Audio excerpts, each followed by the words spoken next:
आज की कहानी है कुंवारी बहू। हाँ, अभी वो खाना खाने आने वाले भी हैं। शिल्पा ने कहा, क्या हैंडसम है तू, तकदीर वाली है जिसे इतने चाहने वाला मिला। और एक मेरा देख, अपने व्यापार से ही उसे फुर्सत नहीं मिलती। जब देखो आज इसकी मीटिंग तो कल उसकी मीटिंग, बस इसी तरह हमारी जिंदगी गुजर रही है। अंजलि अपने ही धुन में कहे जा रही थी। खट खट, लो वो आ गए, शिल्पा कहते हुए कमरे से बाहर चली गई। मेरी एक सहेली आई है, हम दोनों एक ही कॉलेज में पढ़ते थे, प्लीज़ उससे मिल लो, शिल्पा ने आग्रह करते हुए। तुमने तो इसके बारे में मुझे कभी नहीं बताया, तुषार शिकायती लहजे में। शिल्पा मन ही मन बड़बड़ाते हुए, तुमने मेरी सुनी ही कब?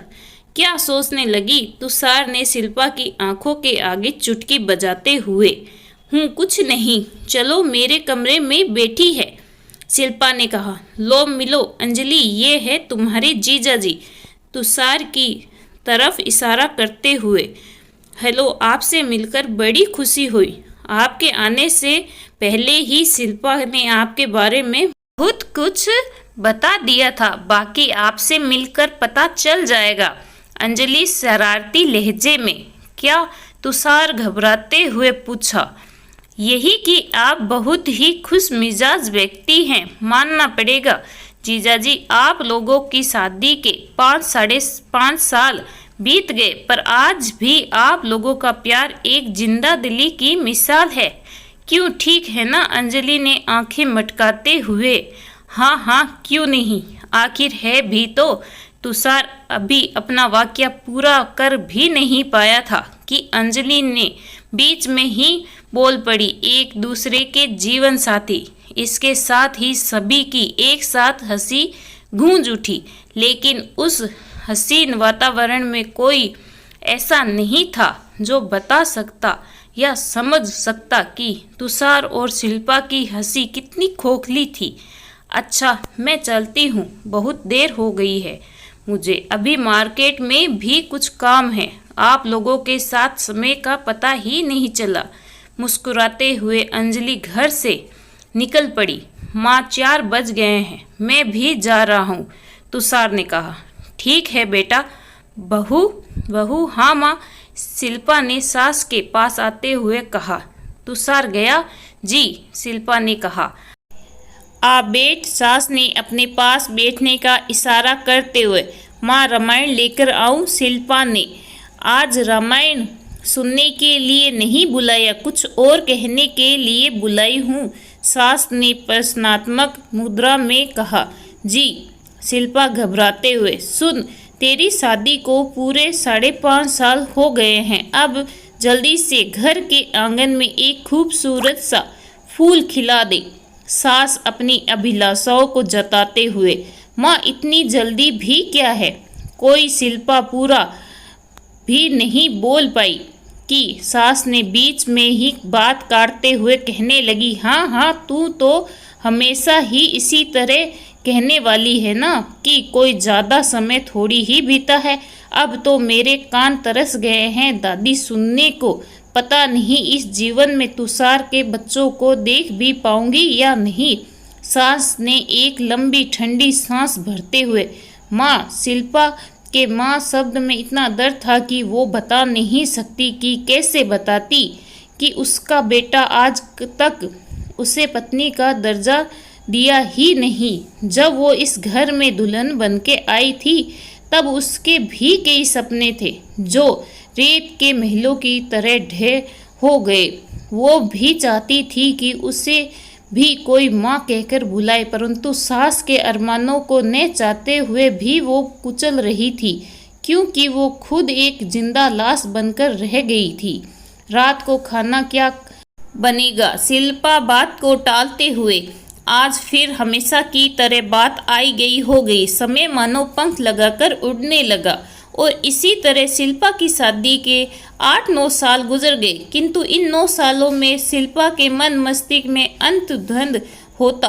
कई बार सोचती कि मैं क्यों न अपने अधिकारों के लिए लड़ूं, क्यों क्यों मैं ये अन्याय सहूं? इसमें मेरा क्या कसूर था? अगर इनके जीवन में कोई और थी तो इन्होंने मेरी क्या गलती? इन्होंने मेरी जिंदगी क्यों बर्बाद की? इस तरह न जाने कितनी बार शिल्पा टूटती बिखरती गई, कई बार फूट फूट कर रोने लगी। रोती नहीं तो करती भी क्या? अपना दर्द कहती भी तो किसे? होने को तो उसके अपने सभी थे, किंतु कहने के लिए अपना कोई नहीं था। मानो शिल्पा अंत रूप से टूट चुकी हो, लेकिन बाह्य रूप से आज भी चट्टान की भांति खड़ी थी। जो कब ढह जाए उसे खुद को नहीं मालूम था। तभी बहू शिल्पा, सास ने आवाज लगाई। हाँ माँ, शिल्पा ने कहा, चल आज मैं तेरे साथ उसी डॉक्टर के पास चलूंगी जिसका इलाज तुम दोनों वर्षों से करा रहे हो। आखिर अब तक मेरी बहू की गोद क्यों नहीं हरी हुई? चल जल्दी चल, सास ने शिकायती लहजे में कहा। चलती हूँ, शिल्पा घबराते हुए सोचने लगी।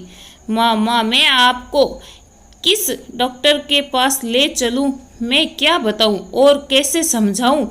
आज तक मैंने आपको किसी सच नहीं कहा। यदि सच कहती तो आप सहन नहीं कर पाती। और नहीं, मैं ऐसा कभी नहीं कर सकती। माँ को कुछ नहीं होने दूंगी मैं। धड़ाम। अभी शिल्पा आगे कुछ सोच पाती कि अचानक बेहोश होकर जमीन पर गिर पड़ी। बहू तुम्हें क्या हो गया? कुछ बोलती क्यों नहीं? कहीं मैं दादी तो नहीं बनने वाली? सास कहती हुई फोन पर नंबर डायल करने लगी। हेलो, डॉक्टर अशोक बोल रहा हूँ। दूसरी तरफ से, डॉक्टर साहब मैं तुषार की माँ बोल रही हूँ। कृपया मिसिस डॉक्टर अशोक जी को जल्दी घर भेज दीजिए। मेरी बहू की अचानक तबीयत बिगड़ गई है, सास कहती हुई वापस कमरे की तरफ भागी। कुछ समय के बाद डॉक्टर मिसिस अशोक आ पहुंची और आते ही कहाँ आपकी बहू कमरे में? सास कमरे की तरफ इशारा करते हुए, इनके कुछ टेस्ट करवाने होंगे, इन्हें आप अगले दिन मेरे पास लेकर आ जाइए, डॉक्टर कहते हुए। अगले दिन सारे टेस्ट होने के बाद केवल सास के सामने, आपकी बहू की शादी हुए कितने साल हो गए? डॉक्टर परेशानी की मुद्रा में। 9 साल, सास ने कहा। इसके साथ आप लोगों ने किसी परिस्थितियों में शादी की थी? डॉक्टर ने कहा। क्यों? डॉक्टर ने सास असमंजस में पूछा। बात बहुत गंभीर है, शायद आपको सुन नहीं पाएंगी, डॉक्टर गंभीरता व्यक्त करती हुई। प्लीज़ डॉक्टर, मैं सुनने की हिम्मत रखती हूँ। क्या मैं कभी दादी नहीं बन पाऊंगी? सास ने अपनी आशा व्यक्त करते हुए। संभवतः ऐसी स्थिति हमेशा बनी रहती तो, डॉक्टर ने कहा। कैसी स्थिति? सास ने कहा। क्या आपको कुछ नहीं मालूम? यही कि आपकी बहू आज तक कुंवारी ही है, डॉक्टर आश्चर्य से कहते हुए। क्या? सास का मुंह खुला का खुला ही रह गया। इतना ही नहीं, शायद इसी गम में के अंदर ही अंदर इसे ब्रेन में कैंसर का रोगी बना दिया है, जो कि अंतिम अवस्था में है। अब इनके बचने की उम्मीद बहुत कम है। अब तो भगवान ही भरोसा करना होगा, डॉक्टर ने बहुत ही संयम के साथ कहा। नहीं डॉक्टर, ऐसा मत कहिए। सास फूट फूट कर रो पड़ी। सास को ऐसा लगा अगर वो 2 मिनट भी और खड़ी रही तो मूर्छित होकर गिर पड़ेगी। भारी कदमों से सास किसी तरह घर आई। तुषार आगे आने वाले तूफान बिल्कुल अनभिन्त स्थिति में जैसे ही घर में आया कि तुषार, तुम बाप बनने वाले हो? माँ ने कुछ सोच कर नाटक करते हुए। क्या मैं बाप बनने वाला हूँ? तुषार के चेहरे पर परेशानी की लहर दौड़ पड़ी। क्यों, तुझे सुनकर खुशी नहीं हुई कि तू 9 साल के बाद बाप बनने वाले हो? माँ खुश होने का अभिनय करते हुए। हाँ क्यों नहीं, तुषार कहता हुआ जल्दी से कमरे की तरफ जाते हुए। शिल्पा कमरा साफ कर रही थी कि तुषार के तीव्र स्वर के उसके कानों में पड़े। शिल्पा कांपते हुए, क्योंकि आज इतने सालों में पहली बार तुषार इतनी जोर से उस पर गुस्सा हुआ था। क्या ये सच है कि तुम माँ बनने वाली हो? तुषार लगभग चीखते हुए। क्या मैं? हाँ, तुम इतना नीचे गिर जाओगी मैं सोच भी नहीं सकता था। तुषार अपने ही धुन में कहा जा रहा था। आप क्या बोल रहे हैं?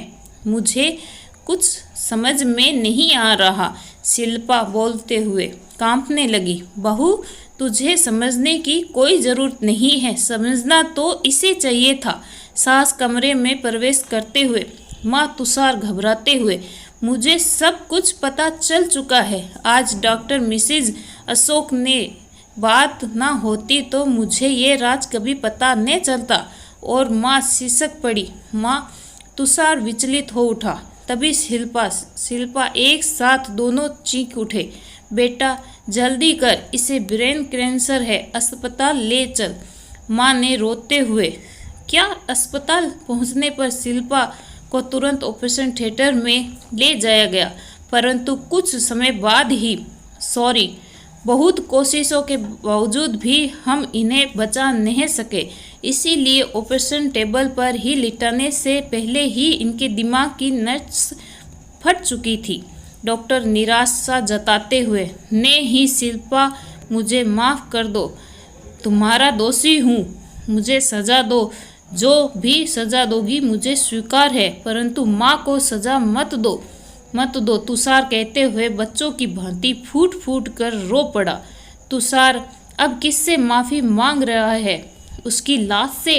तुमने सज़ा उसे सारी जिंदगी दी और माफ़ी क्षण भर में चाहता है। नहीं, अब तुम सारी जिंदगी भी पश्चाताप के आंसू बहाओगे तो भी तुम्हें क्षमा के योग्य नहीं हो। वह मेरी घर की बहू थी, लक्ष्मी थी, मेरी बेटी थी, परंतु कभी उसने अपने दिल का दर्द किसी को नहीं सुनाया। मेरे घर में वह बनकर आई थी बहू, लेकिन गई बनकर भी तो क्या कुंवारी बहू। इस कहानी के बारे में आपकी क्या राय है, कमेंट करके ज़रूर बताइएगा। कहानी अगर आपको पसंद आई हो तो प्लीज़ लाइक करना ना भूलें। चैनल पे नए हो तो सब्सक्राइब ज़रूर करें। धन्यवाद।